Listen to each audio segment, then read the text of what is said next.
King T3 back with another interview. Who am I here with today? You are here with Dr. Mullen. I am the Superintendent of Schools for Rush-Henrietta Central School District. Okay. Are you ready? I'm ready. All right, cue the intro.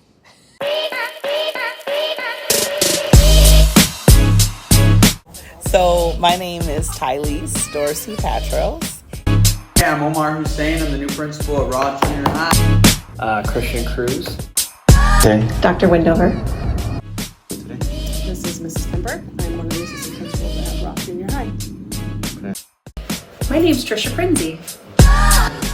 I am Michelle, 8th and 9th grade English. Okay, so as we begin, the first question that I always ask is, what is your story? So what that question is, what it means is, what are you in right now? So you said, what am I into right now? Like, what are you right now, like career-wise? Okay. So my story, I'm an educator. I am the superintendent, which means I'm the chief executive officer or CEO of the school district. I am responsible for hiring. I'm responsible for your facilities, making sure that students get a good education, making sure that staff have everything they need, including their paychecks, and making sure everybody get paid, and making sure that families feel comfortable and safe that we're taking care of their kids as long as we have them during the day. Okay. Yeah. That sounds like a very good job. Well, how do you define success? I recently read a really great quote that said, success is not defined by the number of dollars in your account, but by the number of people you impact. So in my mind, I would say success is defined by the number of people you impact and your ability to have to care for yourself so that you can care for other people, which probably means you need a few dollars in the account. Well, that is a way to define success. What is your favorite childhood memory? Oh my goodness, I have so many. I had a really great childhood. I was born in California and I grew up in Chicago. I don't know why you moved here. I heard there were some really cool youth in this district, so I had to come see what that was about. But because we're getting into the Burr months, October, November, December, Christmas is my favorite. And so when I was a little kid, probably like 11, my dad used to dress up as Santa, and there weren't a whole lot of like black or brown Santas in the area. There weren't any. And he used to dress up and go to be shelters for people with unstable housing. And he would dress me up as his elf, and he would deliver toys. So maybe that's why I enjoy giving and serving to youth, but he used to just give toys out at the holidays. So that's one of my favorite memories. Okay. What was the most challenging experience you ever had growing up? Oh man, rejection is tough in middle school. So I'm gonna just keep it real because we're in junior high. And in hindsight, meaning looking back, this was not that big a deal, but it was pretty like embarrassing to me. When I was in 6th grade, there was this young man that I thought was so adorable and so cute. And and he was an 8th grader, and all the 8th grade girls were like, yeah, girl, he like you, go ask him out. Like, where were we gonna go?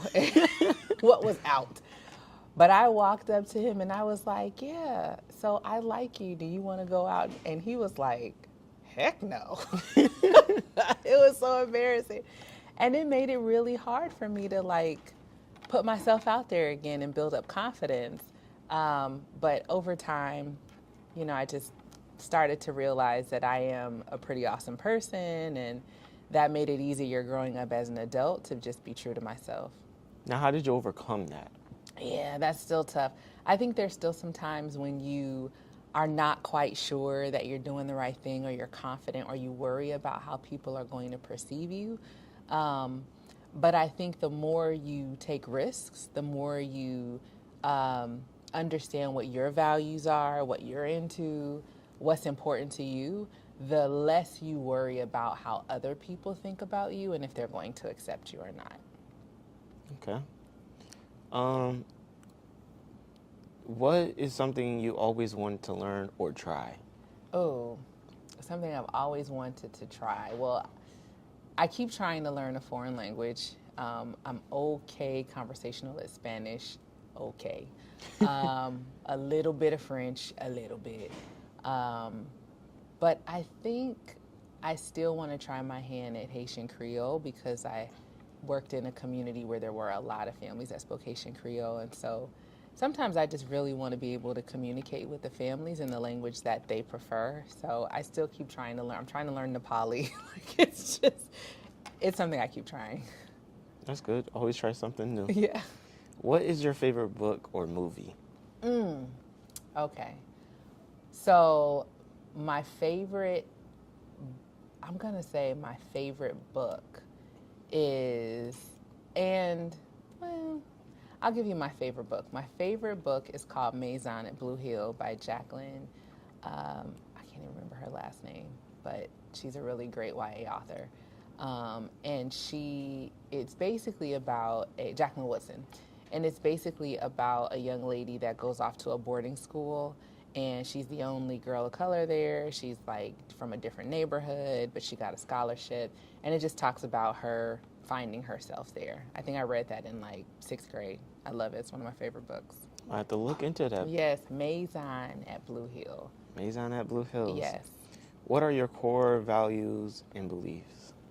That's a good question. So I value, and they're going to sound a little funny, but I had to evolve over time. So I really value joy. I value joy because it's not the same thing as happiness. Sometimes you won't be happy, but you can always find joy, even when you're sad, even when you're kind of going through a hard time. You can always find gratitude and find something to be joyful about.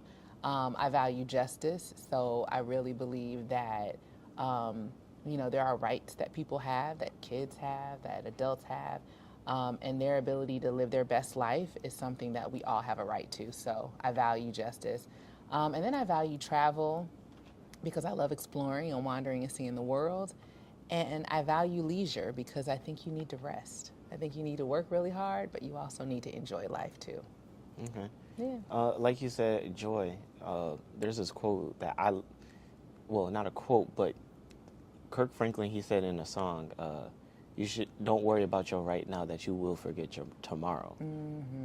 And that's what, when you say joy, I think that's what Kirk Franklin was saying in that song. Don't worry about today, but worry about what's going to happen tomorrow. Yeah.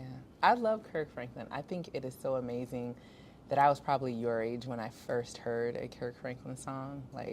What's your favorite Kirk Franklin song? Oh, man. So my favorite Kirk Franklin song is, I believe it's called He's Not Dead. And that one's powerful. But I also like Love.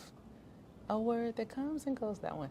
I love that one because I was in 7th or 8th grade when that one came out. The first song I ever heard of Kirk Franklin was Love Theory and I Smile.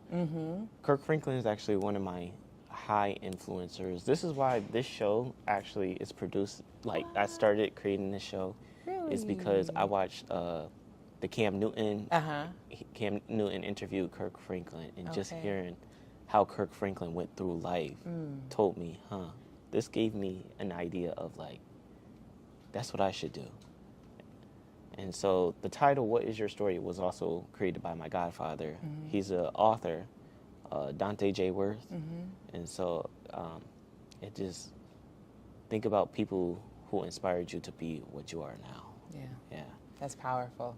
Yeah. Storytelling is probably one of the best ways, I think, to heal our communities because it's hard to hate someone whose story, up close and personal. If you don't know their story, you don't know where they've been. That's right. Right? That's right. That's right. What is the most important lesson you learned in life, other than getting rejected? Well, rejection doesn't last always. I would say the most important lesson that I learned was right before I became a superintendent, and it was about maybe 2 or 3 years before that. I went through a program at the Howard University, historically black university. HBCU. Yeah, you already know good. We could set you up on the trip a couple years. But I went there for a superintendent program, development program, And at the time, the dean of school, Dr. Leslie Fenwick, she made a comment about how serious this role is. And it is very serious. It's a very serious job. It's fun. I have a lot of joy, but it's a very serious role. And she said that leadership, which we're leaders, is pressurized. So it squeezes you, like it's tough. And she said, what is in you will come out like a tube of toothpaste. And so you really need to know what you're made of. You really need to know who you are before you become a leader. And so that's the most important lesson, because a lot of times you're responsible for a lot of people and their lives as leaders, and you really need to have a high level of integrity. You need to be able to make sure that you're clear-headed, that you can't be compromised, and that you always have your why as your center, so that when you get squeezed like we do from time to time, you can make the best decisions. Okay. Now, in HBCU, in your mind, what do you think HBCU is for? That's a great question. So I can give you the historical version, but what I think the function is now. Obviously, back in the day, post-Reconstruction, right after slavery and Emancipation Proclamation, these universities popped up because there were a lot of white philanthropic folks who said, we want to educate this group of Americans with these rights now who need to build our workforce. And so they created these universities and colleges for, in industry jobs and teachers and agriculture and all these other things. Now, I think the function of a historically Black college and university is really this self-actualization piece that is so powerful. So when you talk about knowing who you are, there's a rich legacy we have as African Americans in this country that sometimes you don't always get access to. Now, we're building that as a district, so we have the AP African American Studies course that just started at the high school. But I think for many students, being able to be in community, being able to have access to that culture and heritage is really powerful. And it helps define you, because we live in a diverse country. We live in a global community. So you could just as easily graduate here and go to college in Spain, or go in Australia or California, somewhere else. But an HBCU is a really unique experience as a Black American. And so I think it's one opportunity and one option for students of color who are really looking, Black students who are looking to deepen their understanding of who they are. I want to go to a HBCU. One HBCU that caught my mind was Albany State University. They had came here a month ago for the Frederick Douglass game. And I was like, Did you go to the classic? Yeah. You enjoyed it? Yeah. My sister and my brother, they both go to a HBCU. Nice. My sister, she goes to Fayetteville. And Charlotte, my brother goes to Augusta. Nice. So they're all did you ever do a fraternity in college? I did. So I joined a historically Black Greek sorority, Zeta Phi Beta. So that's the blue and white one. So that's me. And there's a lot of us sprinkled around here in different places. So that's as close to kind of an HBCU experience as you can get. Do you remember your chant? Oh, we have a lot of chants. Would you want to show? No. I would absolutely not. No. I've been to Zeta for 21 years, and that would be absolutely embarrassing to do that. Well, you showing your Black? I know. Well, I could do one we used to do. We used to do it really, because sometimes in the early 2000s, they weren't always that appropriate. But we used to say,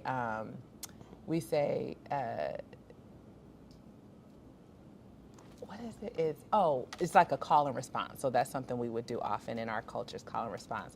So when we're out, we would say, I call to my sorors, and what do they say? Then the other ones would respond, Z-Phi, Z-Phi, Z-Phi. So we have a lot of different things like that's call and response, and, just fun, representing on the yard, as they say. Okay. What is your favorite way to spend quality time with loved ones? I enjoy movies. I enjoy movies and being outside. So I love to camp. And not glamping like an actual tent outside. If it's wet or cold, no. But if it's nice and decent, then I love being outside. Love anything, a hike, but also just being at home watching movies is fun too. Okay. What is your favorite quote or mantra and why? So one of my favorite quotes is, love removes the masks that we think we can't live without, but we know we can't live within. And that is by James Baldwin, Jimmy, as we call him, Uncle Jimmy. But he was a kind of 20th century author, poet, activist, and he was very right, because a lot of times we wear masks to kind of cover up who we are because we think we have to fit in. I mean, I don't know how many superintendents wear leather jackets with prints on their lapel, but I love just being who I am and showing up for you all, for students, for staff as my authentic self, because then that gives you permission to do the same, right? I don't want anybody to be somebody they're not. And so that's true love. That's true self-love, is like showing up as your authentic self. As you say, like a mask, I can't remember which ELE teacher told me, but they said we're like onions, and like every time we peel back a piece of that skin, it's a whole different person. Yeah. Until you get to the core is where the real person is. That's right. Very true. How do you define happiness, and what brings you joy? Because you did say joy is one of your favorite. Joy is my core value. I would say happiness, it is fleeting, it's momentary, but I'm really, really happy when I'm eating birthday cake. And I don't care whose birthday it is. So if you know somebody's birthday coming up, I love birthday cake, frosting and sprinkles. Makes me so happy. And really any good food makes me happy. And then, I have 2 kiddos. I have a daughter who's in 9th grade here, and I have a son who is a 4th grader here. They go to Roth? No, they go here to RH. So my daughter goes to Berger, and my son goes to Vollmer. And they bring me a lot of I'm so happy just like hanging out with them, watching them, being silly with them, playing, just, joking around. And watching them grow up brings me joy. I was just looking at their like baby pictures on my desk today, and it's been a long time since they were babies. So it makes me a little sad, but it also brings me joy because I know that they are, growing up, and they're getting smarter and funnier, and they're becoming really cool people. So spending time with my kids makes me happy, but watching them grow up brings me joy. And it's a good thing that they're still here with you. Yeah. That's the most important thing. Yeah, I love it. They're great. What is the best way of giving back to your community? So I'm in a unique position in my job in that I get paid to do something that uniquely aligns with my values and beliefs. I believe that a good education is a civil right. I believe being able to read is a civil right. Being able to have what you need to live a great life as an adult and to have a happy childhood is kind of an indelible right for kids and adults. And so I get to do that. I am in charge of the experience that you all have as youth and students. And an educated community is a community that can change the world. So what you're doing right now makes me so proud because I'm like, you're a change agent already. You haven't even left. And that's really powerful to me. So I get really excited by being able to do that work. And I feel like I'm very fortunate that this is a way I give back. But I also do community service with my sorority, and we do like fundraisers and walks and voter registration and all kinds of other things too. Okay. Well, I also really want to thank Rush-Henrietta and you. Yeah. Also, thank you for coming on to the show. Sure. But all this stuff that we have right here, Yeah. the cameras, the lights, It's pretty is impressive. all because of RH. And I thank y'all for letting me use the cameras and stuff. Yes. Well, you're welcome, and keep making us proud. And, thank you to the adults in the building who are supporting you and making sure you have what you need. And I will be sharing this, and I can't promise I won't tag Kirk Franklin and Cam Newton. You never know. If you guys get this, you need to watch it. That is my most dream, is to get with Kirk Franklin. Have a sit down with Kirk Franklin. Just you never know. Just have a talk. He's that either dude, Kirk Franklin or Marvin Sapp now. Okay. Listen. I could find somebody. Let me see what I can do. I don't know what I can do, but get somebody never up know. on You never know. This is impressive and it's wonderful, and I'm proud of you, and I think this is amazing. So thank you. Keep up the great work. Now, as we come to a close soon, I normally have my poster, but I left it at home. So we're gonna do it like this. But we do use the sticky note. So in order for us to remember you being on to the show, I want you to sign your name. Okay. Right here. It's a sticky note. So we will put it onto the board, and then in the next episode, we will see it. On the 10th episode, we will be having a special guest. I'm excited to put her on the show. She will be a sponsor also. Nice. She created a $1 million app. My cousin. So I can't wait, and it's going to be our 10th episode. I'm surprised of how far I came so far this year. Wow, that's amazing. So this is 9, and then no, this is 8. 8. Okay. Next week we will have my uncle. Very good. He is a CEO, and he has a good story too, life story. So I'm excited. I'm excited of how everything is going right now. Just hearing different perspectives and different voices coming onto the show, and it just makes people feel heard. Sometimes people are too afraid to be opened up or be judged, but being on the show is your story. That's why it's called What Is Your Story? You control of what you speak. Yeah. So Thank you. Would you recommend anybody else coming on the show? Yes. So. And if so, who? Well, there is someone who I think is amazing, and he is one of the reasons I'm here. His name is Dr. Sean Nelms, and he used to work in RH. He was the principal of Berger many, many years ago. And then he became the superintendent of his other jobs. He became the superintendent of East High School in the city, helped them really improve their outcomes, and now he's one of the vice presidents of University of Rochester. So, yeah, and he's amazing. I met him a couple years ago when he was the superintendent, and I said, hey, I want to be a superintendent, and he said, you would love the Rochester area. Rush-Henrietta is a good district. So I applied, and I'm here. He's like a brother. And he also is my fraternity brother, so there's a little bit there.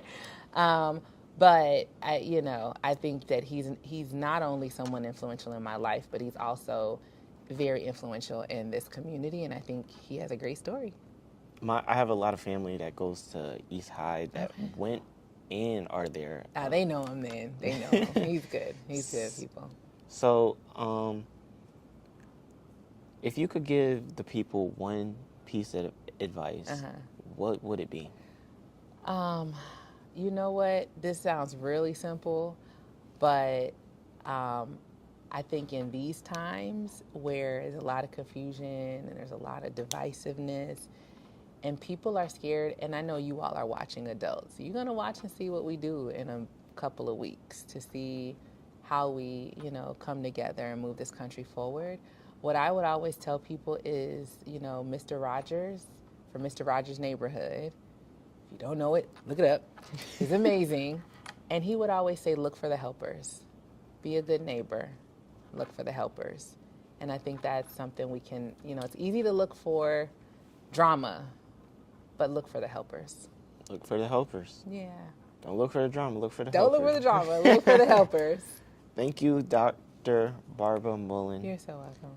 I hate that we have to end That's it, okay. But I want to say I will see y'all next week, and we are so close to our subscriber goal. We are at 400 and last time I checked, 427 subscribers. We are almost to 500. Let's get there by the end of this year.